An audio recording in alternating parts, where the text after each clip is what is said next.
नमस्कार मंडळी, डिम्पल्स किचनमध्ये तुमचे खूप खूप स्वागत आहे। आज आपण कमी वेळात होणारी जेवणासोबत तोंडी लावण्यासाठी खमंग आणि पौष्टिक अशी तीळ खोबऱ्याची चटणी कशी करायची ते बघणार आहोत। तर चला वेळ न घालवता रेसिपीला सुरुवात करूयात। तीळ खोबऱ्याची चटणी बनवण्यासाठी इथे मी अर्धी वाटी तीळ घेतले आहे। बिन पॉलिशचे तीळ आहेत। त्यासोबत अर्धी वाटी असे पातळ काप करून सुके खोबरे घेतले आहे। सगळ्यात आधी आपल्याला हे दोन्हीही भाजून घ्यायचे आहेत। त्यासाठी इथे मी पॅन गरम करत ठेवला आहे। यात आता खोबरे घालून गोल्डन कलर येईपर्यंत भाजून घ्यायचे आहे।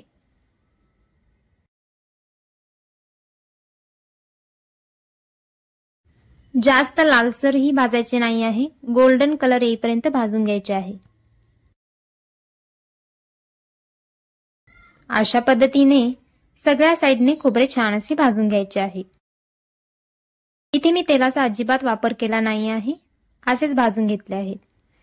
आता हे गार होण्यासाठी काढून ठेवू।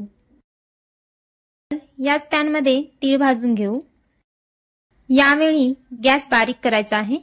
पॅन चांगलाच गरम झालेला आहे। यात तीळ घालून त्यासोबत छोटा अर्धा चमचा जिरे आणि 1 चमचा धने घालून घ्यायचे आहेत।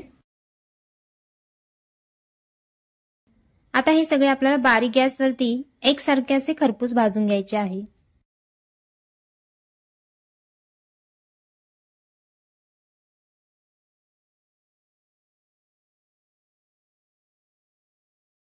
आता हे सगळे गार होण्यासाठी ठेवून देऊ।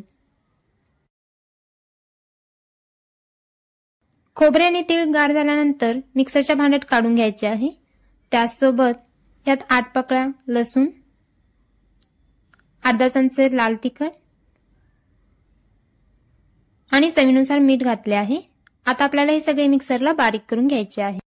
अशा पद्धतीने पटकन तयार होणारी तीळ खोबऱ्याची चटणी तयार आहे। अशाच सोप्या पटकन होणाऱ्या रेसिपीज मी चॅनलवर शेअर करत राहीन। त्यामुळे चॅनलला अजून सबस्क्राइब केले नसेल तर नक्की सबस्क्राइब करा आणि रेसिपी आवडल्यास नक्की लाईक आणि शेअर करा।